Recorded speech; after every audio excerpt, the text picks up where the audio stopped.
Well, welcome to Facebook Live with WKU Glasgow. My name is John Roberts, and I'm the Coordinator of Student Affairs at WKU Glasgow. Thank you for joining us tonight, and quick shout out to Dr. Anthony McAdoo, who is the Executive Director of the Alumni Association at WKU. We thank him for allowing us to use the Augustine Alumni Center for this broadcast. Tonight, we're going to be talking about the importance of student-centered approach to help students grow and develop inside and outside of the classroom. And while we chat with our guests tonight, we will be accepting and answering questions live that are relevant or irrelevant to our topics.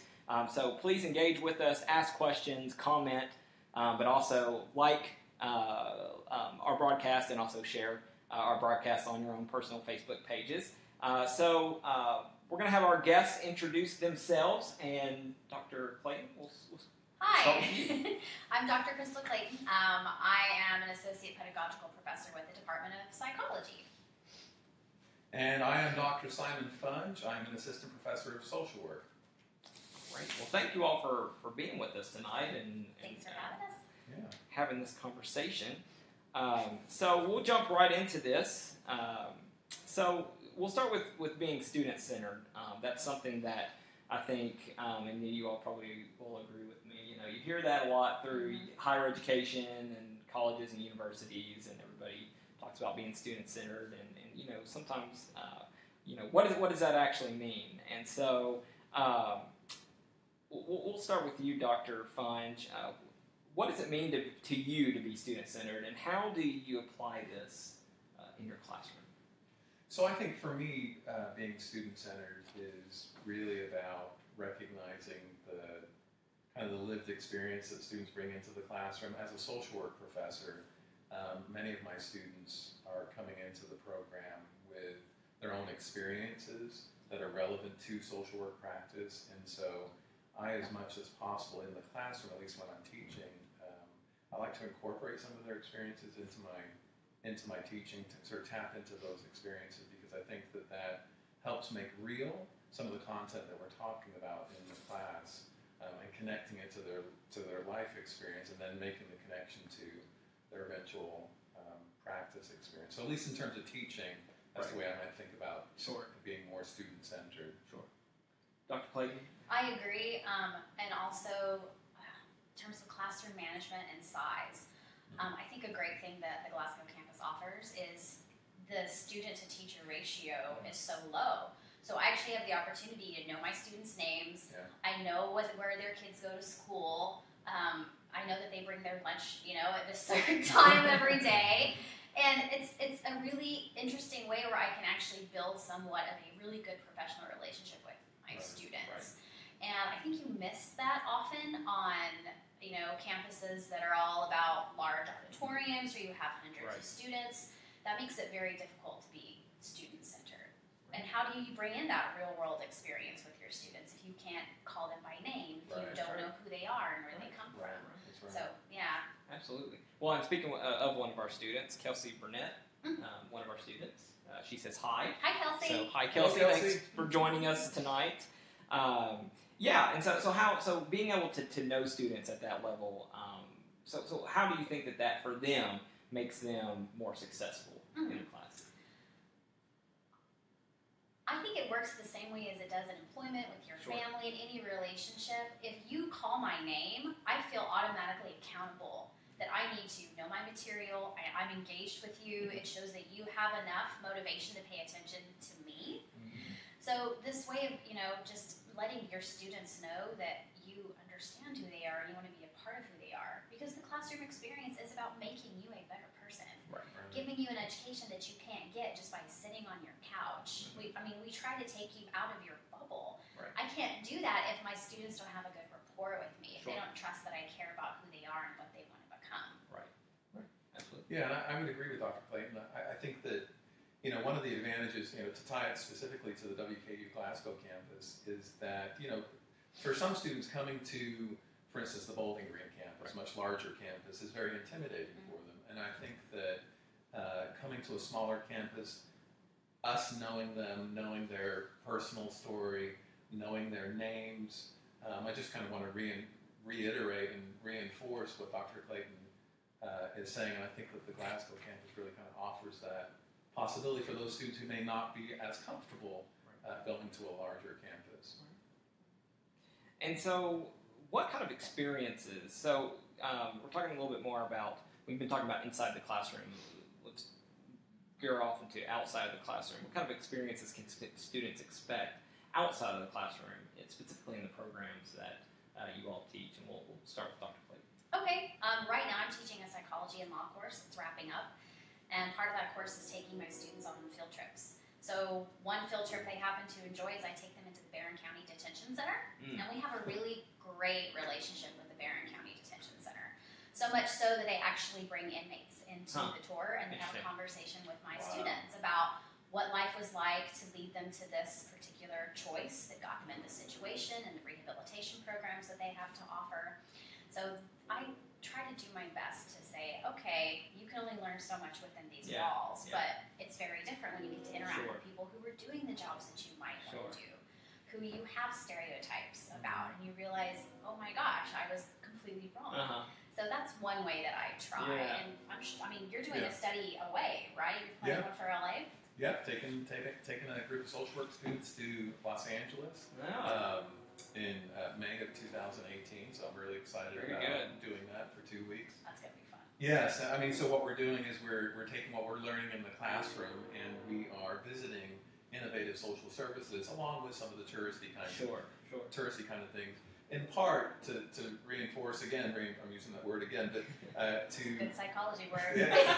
to reinforce the idea that some students have, we live in a bubble. Yep. And so if we can break out of that bubble to give a wider view of the world, and for me in particular for social work, give a wider view of what social work practice can involve, and then bring that back to Kentucky or bring that back to their home communities and apply some of the new knowledge that they pick up on, having taken this trip. I mean, we've also done, you don't even have to go to Los Angeles. We've done a trip around Kentucky. We've done this twice now, and looking at kind of the history and the culture and the geography of the place. And even in just doing that, it really helps to expand students' views of their own home place, their own communities that maybe they haven't or wouldn't otherwise have the opportunity to do. So I think that widening our view or helping students widen their view is not just about being in the classroom. It is about taking advantage of some of those opportunities that are presented. Maybe going to Los Angeles is not the right thing.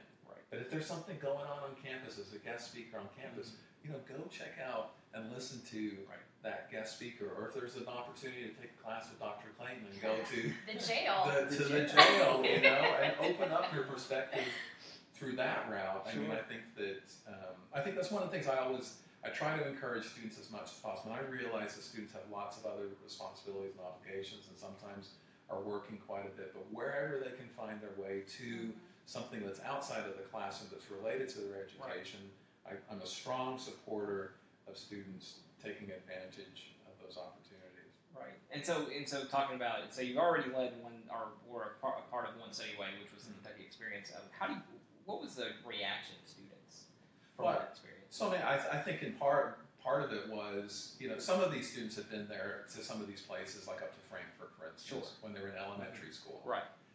But visiting it with a professor of history, Dr. Jennifer Hanley, visiting with a professor of geography, Professor Neiman, right? Like seeing these places where they may have visited with their family when they were much younger, and now seeing it from this kind of academic perspective, I think was really helpful to students. But I think beyond that, it was about relationships that they were making with not only their classmates across disciplines, but also their relationships with us as professors and getting to see us outside of the classroom. I think that there's a reward in that, not only for the students because they become more comfortable with us, sometimes on a first name basis, but also we get to know them in a different way outside of the classroom, and I think that's really helpful to the kind of relationship you're building that you've spoken about. Right, absolutely. And what about the detention center? What kind of reactions did you get from students, and what kind of growth, I guess, did you see from students after that experience? My psych and law course, which I love, I actually give students surveys beginning of the semester about various legal attitudes, and then I give them the survey again at the end of the semester. And some of the feedback it warms my heart. It really does. I'm going to give it very cheesy about my class, but most often I get the comment that I forgot that humans in jail are still humans. Right. I didn't realize that they've made the same mistakes I have. I just never got caught. I mean, there's just like these light bulbs that kind of go on. And then I started a program where the dental hygiene students drive down there and clean inmates' teeth. And so some of the feedback I've gotten from them is, I can't believe inmates don't get health care. They can't even use dental floss. Some of them never had a teeth cleaning. So what I'm really trying to do is get my students to interact, and then also to see where a detention center does it right. Matt, Tracy, and Justin are phenomenal people, and they work so hard to do all these great rehabilitation programs for their inmates. And so for my students to be able to see that there really are people who care, and that rehabilitation is worth it, and it reduces recidivism. It's stuff that you read it in a book, but until you see the word turning into real life, it doesn't click with you. So these kinds of experiences really do help the material click. I think the thing I really like about what you're doing is these students don't have to go very far from home to discover innovative, state-of-the-art kinds of interventions that are helping people. Right? Like I'm interested in taking students to Los Angeles. That's where I'm from. But we can do it in our own backyard as well. I think that's awesome that you're doing that. And Barron County Detention Center is the most technologically advanced detention center in all of Kentucky, and one of the most in the United States. People are coming here to little, Glasgow to see this detention center and figure out how can we build something very similar. And then they're starting these brand new programs that are taking off, and they're going to conferences to talk about their detention center and how others can, follow their lead. So we have a lot of opportunities in this area. Yeah, absolutely. It's great. So we talked a little bit about the outcomes and how students benefit from those experiences. Do you feel like at maybe a larger institution that they're going to get maybe a similar experience as they would maybe on a smaller regional campus like WKU Glasgow? How do you feel like that works? Well, I got my degree at an R1 university. Tell everybody what that means. Oh, sorry. I got my degree from a university that's high on the food chain with research. So your professors push for research involvement, and you have large classroom sizes for your 100 level. And I felt like I was a fish lost in the sea in my 100 level courses. It wasn't until I got to my 300 level courses and my classroom sizes were about 30 to 40 that I felt like, hey, if I pass this professor in the hallway, they're going to recognize me. Well, there's no real risk of that at Glasgow because you're not going to be crammed into a 100, seat classroom. And you're maybe 4 rows away from me at most, so I'm going to notice if you're on your phone. Surely students I'm don't do going to that. see this, right? I'm going to, and then the under the step. No, you're not fooling anybody. Have you seen anybody get creative with that? Some people have tried to get really. I had one student. She had her compact, and so was trying to look at her phone through her compact. The reflection. Oh my God. I'm just looking. I'm just checking. No, you're looking at your phone. So, and then of course we got the smartwatches. So that was the point I was going to make. To reel that one into. So there's pros and cons, right? I mean, in a big classroom, I don't know your name, and you can use your phone, and I'm like, whatever. In a Glasgow room, I'm gonna call you out and take your phone. Or your watch. I probably won't take your phone. So. Or your phone and your compact. So That's hilarious. But no, that's a good point. And in what a stark contrast that is too between being in a bigger classroom with so many students. And that's typical with bigger universities, right? You get towards your major and Yeah, and it of course, it dwindles, but starting out and how intimidating that can be as a new student, being in a big classroom, whereas on a smaller campus, and I can speak to that from my undergraduate experience when I went to Georgetown College, which is a small liberal arts college. In my freshman classes, there were only like 20. And that just made that adjustment so much easier. Yeah. And a lot of attention. Yeah, absolutely. And I was able to get to know the professors, and your classmates, right? That's right. And that's another beautiful thing about small classrooms. I thrive off of group work. Mm-hmm. So I love that I can cluster these students into these groups, and then they make friendships, and they help each other with their studies, and I don't have as much grading. That's really helpful. But it really turns into these little micro communities within the classroom, and you can't do that with a huge auditorium of students. It's incredibly difficult. Yeah, I would just say that, it's a bit more unique to social work in the sense that, these students, they travel together for 4 or 5 semesters, and so they really get to know each other very well, and in group projects they can really help each other out and support each other. And I tell students this, and I believe this to be the truth, that, as they're traveling through this cohort together, these are going to be some of their lifelong friends. Yeah. And most importantly, for me at least, well, I suppose that's the most important thing. The second most important thing is these are professional colleagues. So with the social work degree, the undergraduate degree in social work, you can go out and practice as a social worker once you finish your degree. These are going to be people that you can make a phone call to. I've got a client that needs shelter, and I know that you now work at this agency over here, and you can help me out with getting a voucher to get this person into a motel room until we can get them more stabilized housing. And so in social work in general, you can do that, but I think on the Glasgow campus with our social work cohort, I've got 15 students at the moment, and all 15 of them, they're going to go out to practice, most likely in this area.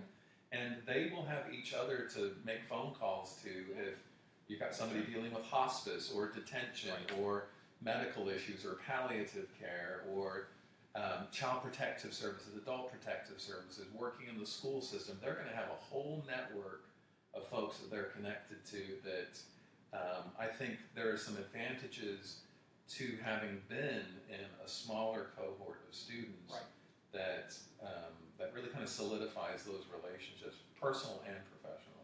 Absolutely. Right, and so that's one of the big benefits of a higher education, right, is you expand your network. Absolutely. You get not only through internships and experiential learning opportunities, but also through, your classmates and the alumni and having access to that, for sure. Absolutely. Right, yeah. That's a good point.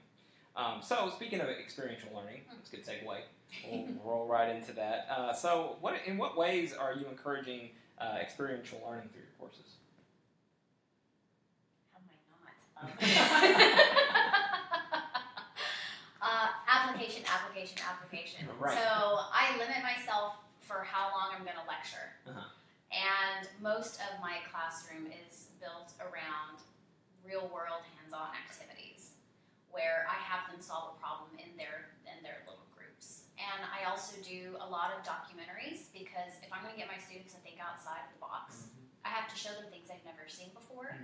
And I can't, just let's hop a jet and go to LA, right? Right. I wish we could. But what I can do is say, here's this documentary about O.J. Simpson. You weren't alive then. But it really changed the way we look at the legal system, and it really started raising the issue of racism that America didn't want to face. And then I can connect that to what's happening right now in politics and the legal system. So yeah, a lot of documentaries, lots of group activities that are hands-on application. I work my students probably a little too hard, but yeah. And then what's great about our department, I'm not sure social work does this, but we have a Psych 390 course. And you get, in exchange for course credit, you get a placement like Hope Harbor or Barron River Area Safe Space or the Bowling Green Police Department or the Barron County Detention Center. And you work 9 hours a week in this capacity, and you report back to us about what are the goals you're hitting, what are the things you're learning about what you might want to do in this future career. So we're giving students the course credit, but we're putting them outside of the classroom in a very independent setting. Because the worst thing I can imagine is you do this 4 years and you get this degree and you're like, what have I done? This is is not where I belong, Right. or this isn't the population I want to serve. So the sooner we can get you into that type of an experience, Right. the better. That's right. So Yeah, and I'm a believer in that because because in my own personal experience, I was heading towards law school, and then I actually worked with a district attorney in Lexington, and through an internship, and I realized you're like, no, that is not fun work, and so that totally changed my profession, obviously. Yeah. So yeah, absolutely. Dr. Fine? Yeah, well, so in our introductory class in Social Work 101, the students are responsible for doing just 15 hours of kind of like what you're talking That's about, Dr. Clayton, where they go out to an agency, a social services agency, to just kind of shadow, see what it's all about, get some sense of the work and the nature of the work. And what I've found, I've had many conversations with eventual social work undergraduate students who will say that one experience just for the 15 hours opened up the possibility that now they are going to do their internship, which is part of their degree, do their internship at the same agency that they spent the 15 hours at, as in that intro class some semesters back. opening doors. Yeah, networking. absolutely. And, right, Yeah. so the networking. So even if they don't end up at that agency, they've made a relationship with a social worker that they can then make a phone call to or send an email to later on to say, hey, I'm now graduated, and do you have any employment opportunities or volunteer opportunities? And the one thing I'll just add, just as a pitch for social work, and you'd asked, you weren't sure whether we did this or not. One of the things that we do in social work, which is part of our curriculum, is that students spend 2 semesters at an agency doing at least 400 hours of an internship, shadowing, and then actually practicing the skills that they've learned in the classroom, working with clients, working with groups, working with the community at a variety of different agencies in their area. So they might be interested in working with older adults, so they're placed in an agency that works with older adults, or they're interested in working with children or adolescents or substance users or victims of domestic violence, right? So they've got lots of different places in which they can practice what they've learned in the classroom and get that experiential experience that is so critical. I have my undergraduate degree in psychology, but I did not have the opportunity to do an internship style experience. And so when I graduated with my undergraduate degree in psychology, I had to kind of stumble my way to a job. If I had some of that experience, I would have been much more confident about what's out there and where I would be a good fit. Yeah. And then there's research too, right? Which is a great way to teach students about this is not just what we do. We also, this is how we learn how to best treat our patients, how to do good interventions, what's happening in the community. Right. So data collection exists, and we have to do it. Exactly. So we definitely get our students involved in the research process. I've had 7 undergraduates at Sky Rehab working with stroke patients. That's wonderful. Because we need people working with that population. So it doesn't have to be, I'm going to take this class, right? It can be, we set you up with an internship. You shadow, you do research with us. So experiential learning is very important, I know, for the behavioral sciences. You cannot get students involved that way. Sure. Right. Kyle Galbraith from Athens, Georgia. Oh. Wow. Thanks for joining us. Hi. And Allison Key, who is an alumna of WKU, thank you for joining us tonight as well. So we appreciate you all being here. And then, Lauren Swain, one of our colleagues. Thank you for joining us, Lauren. Hey, Lauren. Hey, Lauren. So a little bit more about that. Because those are all invaluable experiences, internships, research opportunities. What have you gotten back from students that have, and I know you all are young, so you all are just like starting your career, right? Very young. Yes. So, right. What's it like? So what kind of feedback have you got from students after the fact about those experiences? Have they, have you ever had a student just come back to you to say, I'm so glad that I had that opportunity? What kind of feedback was that? Well, I have a student who went to the WKU Glasgow campus, and then she worked with me at Sky Rehab, and then she's going for occupational occupational therapy. I've been writing her letters for graduate school. And she said, this is how I knew. She says, because I wasn't sure physical therapy or occupational therapy or maybe something in neuro with psychology. But working with these patients, she says, I know that's where my heart is. That's where I want to be. And then I've had master's degree students who've said, I can't believe how much I liked research. Now I'm going to go for a doctorate, right? And then I've had students think about who they really want to work with. So when they've been at Brass or Hope Harbor, I've had some students say, I can't handle this because I take it home with me. But I thought that's who I was, but it's not, and I'm so glad I figured that out. So every student who's had these opportunities has learned a lesson that would never be in the syllabus. It would never be in the rubric. And it's good if you find out that's not where you want to be. It's a huge burden off your shoulders, and you still get the course credit for it. Yeah, you still get some benefits of doing that. Yeah, I mean, I think that I've had students, again, going back to the intro class, and they discovered a population they had no idea they were interested in working with, whether it's working with military veterans or in rehab. You know, there's a variety of different places that they end up. I'm going to need to get a glass of water here in a second. Excuse me. I'm climbing up. Yeah, right. So, and then with the internship, what we tell students with the internship, in particular in social work, is that, you know, they're on a 400-hour job interview. And so by the end of that job interview, you know, some of them, they'll parlay that into working at a particular agency, or at least they're getting a really strong letter of recommendation when they go to something beautiful in your another resume, agency. right? It's like, I've had this experience for 2 semesters. I've already done this, right? And that's excellent. Yeah. I'm going to get that water. Yeah, I'll be right back. Yeah, sure. Go ahead. Where is it? You got it right down Right here. here. I'm just going to step out. Yeah, sure. I'm like Marco Rubio. Just don't get it all over me. Right. So we're kind of running out of time, actually.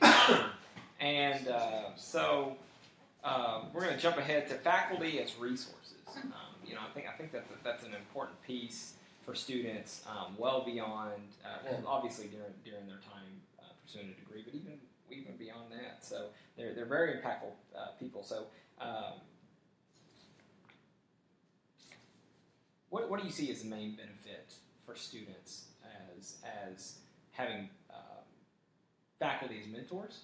And what is your suggestions for those students that want to seek that opportunity?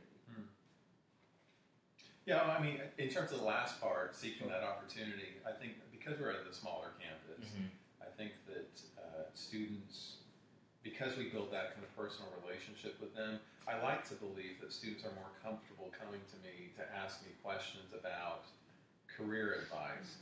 I'm not, even though I'm a social worker, I'm not a therapist, so I'm not going to get into any kind of therapeutic relationship with a student. But certainly, if things are going on in a student's life that are impacting their ability to complete coursework, or it's affecting their kind of vision of where they thought they would go with their education, you know, I can get into conversations with them, or I encourage them to come talk to me about that, and they do, because again, they know me well, I know them well. I can tell if they're having a rough day. I can tell when they're not as attentive as they normally would be. I can tell when they're normally participating a lot, and now they're not participating as much. Because I have that closer relationship with them, I can check in with them. And so I think that that facilitates that relationship a little bit better.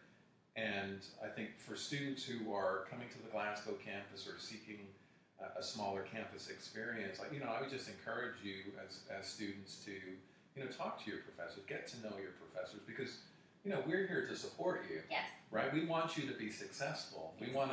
We want you to go out and shine and outshine us and do really important work. Whether it's you're going down to the detention center and you're learning about this innovative practice that they're using, and then you take it back to your community and you do something even more magnificent than what you saw in the classroom that Dr. Clayton exposed you to, or what Dr. Funge exposed you to. So, but as much as possible, I want to encourage students to approach us and learn from us, not just from the knowledge that we impart through our teaching, but also our practice experience, our life experience. You know, we're from different places, and so I think that can have some value in broadening students' perspective. I don't know if I answered your question. I think you did very eloquently. Oh, I don't know about that.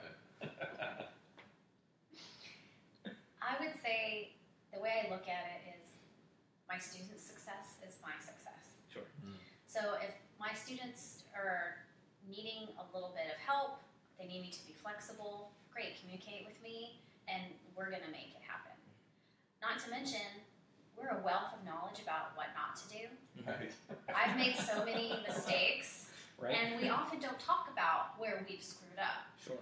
But I have learned my biggest life lessons in the moments where I've gone, oh no, I should not have done that, right? And what I think is students often see professors as we're up here and we're perfect and we know everything. We're also flying by the seat of our pants a lot of the time. We're human beings. So as a mentor, I would also just say, ask us what mistakes we've made. Yeah. Right. Have we ever done something we wish we hadn't done? And how did it turn out? And often the mistakes turn out for the better if you have the resources to shift it. And that's where faculty can step in, is okay, you can go here, you can go there, I can help you with this topic. Have you ever thought about? So yeah, as much as I use the knowledge, I also use my screw-ups. And I'm more than willing to talk about my screw-ups. And I think students will find a lot of professors are very willing to talk about those things, because for every article I've had accepted, I've had 15 rejected. That's right. For every 3 grants I've written, I've had maybe one that says, okay, we'll think about it, we'll revise and resubmit, you know. But on our CVs, it's all of the things that are wonderful and glorious. Right. So it's being a student's a lot of work. Yeah. And being in academia is a lot of hard work. And we're here to help you with that hard work. Yeah. I wouldn't have a job if it wasn't for students. Right.